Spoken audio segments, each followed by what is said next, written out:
भीमपुर गांव में सुबह का वक्त था। हल्की हल्की बारिश जमीन को भिगो रही थी और गीली मिट्टी की खुशबू पूरे गांव में फैल रही थी। लोग शालें और कंबल ओढ़े अपने कामों की तरफ जा रहे थे। गांव के पुराने बरगद के दरख्त के नीचे एक छोटी सी चाय की दुकान थी, जहां से उठती गर्म चाय और पकौड़ों की खुशबू हर गुजरने वाले को अपनी तरफ खींच रही थी। ये दुकान रामू की थी। दुकान छोटी जरूर थी, मगर इसका दिल बहुत बड़ा था। वो हर आने वाले का मुस्कुराकर इस्तकबाल करता था। अरे माँ, जरा संभल कर, चाय अभी गर्म है।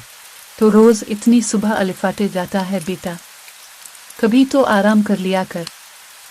पेट की आग नींद से ज्यादा बड़ी होती है।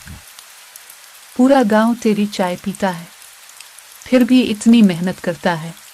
एक दिन पक्की दुकान बनाऊंगा, फिर तुम्हें काम नहीं करना पड़ेगा। रामू, एक कड़क चाय बना दे, आज खेत में बहुत काम है। अभी लाया काका। वाह रामू, क्या चाय बनाई है, लगता है घर वाली चाय पी रहे हैं। बेटा, तेरी चाय में अलग ही सुकून है। बस अब सबका प्यार है। रामू भैया, बिस्कुट मिलेगा? आज नहीं है तो कल दे देना। रामू भैया सबसे अच्छे हैं। स्कूल जाते बच्चे अक्सर इसकी दुकान के पास रुक जाते। कभी वो उन्हें बिस्कुट दे देता और कभी पकौड़ों का एक टुकड़ा। गांव के चौक में मोहन की एक बड़ी चाय की दुकान थी। दुकान खूबसूरत थी, लेकिन आज वहां कई कुर्सियां खाली पड़ी थीं। मोहन बार बार रामू की दुकान की तरफ देख रहा। इसी दौरान बारिश में भीगा हुआ एक बुजुर्ग गांव में दाखिल हुआ। इसके कपड़े भीग चुके थे और वो बहुत थका हुआ लग रहा था। रामू ने बगैर कुछ पूछे इसके सामने गर्म चाय और पकौड़े रख दिए। आइए काका, पहले गर्म हो जाए। अल्लाह तुम्हें खुश रखे बेटा। बेटा, चाय ठंडी हो सकती है, लेकिन इंसानियत कभी ठंडी नहीं होनी चाहिए। बेटा, मेरे पास पैसे नहीं हैं, रामू मुस्कुरा कर बोला। कोई बात नहीं बाबा, पहले चाय पीजिए। बुजुर्ग की आंखों में आंसू आ गए। दूर खड़ा मोहन ये सब देख रहा था। मुफ्त में चाय बांट रहा है, कहीं का पागल। इस गरीब की चाय में आखिर ऐसा क्या है? लोग कहते हैं इसका खुफिया मुसालहा है। मुसालहा नहीं, मेरी बर्बादी की वजह है ये। साहिब, वो सबसे मोहब्बत से बात करता है, वजह है ये। कारोबार मोहब्बत से नहीं, पैसों से चलता है, हर चीज नहीं साहिब। रात को रामू अपने मिट्टी के घर वापस आया। इसकी माँ शदीद खांस रही थी। माँ ने कहा, बेटा फिक्र न कर। माँ, कल शहर के डॉक्टर के पास चलेंगे। पैसे जाय मत कर बेटा। पैसे फिर आ जाएंगे, तुम नहीं। अल्लाह सब बेहतर करेगा। रामू खामोशी से उनका हाथ थामे बैठा रहा। कुछ दिन बाद गांव में मेला लगा। झूले, ढोल, मिठाइयाँ और खुशियाँ हर तरफ थी। मेरे लिए इजाफी अदरक। अरे रामू, तेरी चाय के बगैर मेला सूना लगता है। एक छोटी बच्ची दूध लेने जा रही थी। इसने रामू की दुकान के पास रुककर कहा, चचा, आपकी चाय की खुशबू बहुत अच्छी है।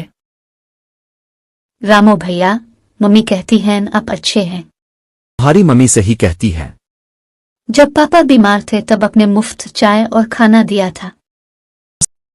मैं हार नहीं मानूंगा। इज्जत भी पैसों से खरीदी जा सकती है, बस हर चीज नहीं साहिब। एक बार ये मुसालहा मिल जाए।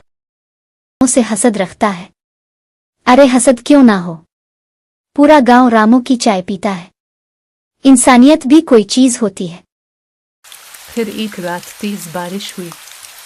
बिजली जोर जोर से चमक रही थी। मोहन चुपके से रामू की दुकान में दाखिल हुआ और डब्बे खोलने लगा। अदरक, दारचीनी, बस इतना कुछ। अचानक पीछे से आवाज आई, मोहन भाई, क्या ढूंढ रहे हो? मोहन घबरा गया। ढूंढ रहे हो मोहन भाई? मुझे माफ कर दो, नुस्खा चाहिए था। चाय दूध और पत्ती से नहीं, नियत से अच्छी बनती है। मैं बस पैसा कमाना चाहता था। और मैं लोगों का दिल। बेटा, है उसे एक पुरानी बात याद आ गई। रामू के वालिद ने कभी कहा था, बेटा दुकान छोटी हो सकती है मगर दिल कभी छोटा मत करना। दूसरों की मदद करने वालों की रोजी में हमेशा बरकत होती है। ये बात रामू ने हमेशा याद रखी। अगली सुबह मोहन ने अपनी दुकान के बाहर एक बोर्ड लगा दिया, गरीबों को मुफ्त चाय।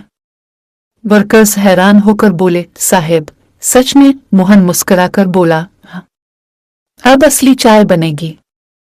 चंद हफ्तों बाद बरगद के दरख्त के नीचे रामू और मोहन इकट्ठे बैठे चाय पी रहे थे। इस दिन मोहन को समझ आ गया कि बरकत बड़ी दुकान से नहीं बल्कि बड़े दिल से आती है। और आज भी जब भी भीमपुर गांव में बारिश होती है, लोग बरगद के दरख्त के नीचे रुककर कहते हैं, एक कप रामू वाली चाय पिला दो, दिल को सुकून मिल जाएगा। सब्सक्राइब करें, लाइक करें और शेयर करें। थैंक्स।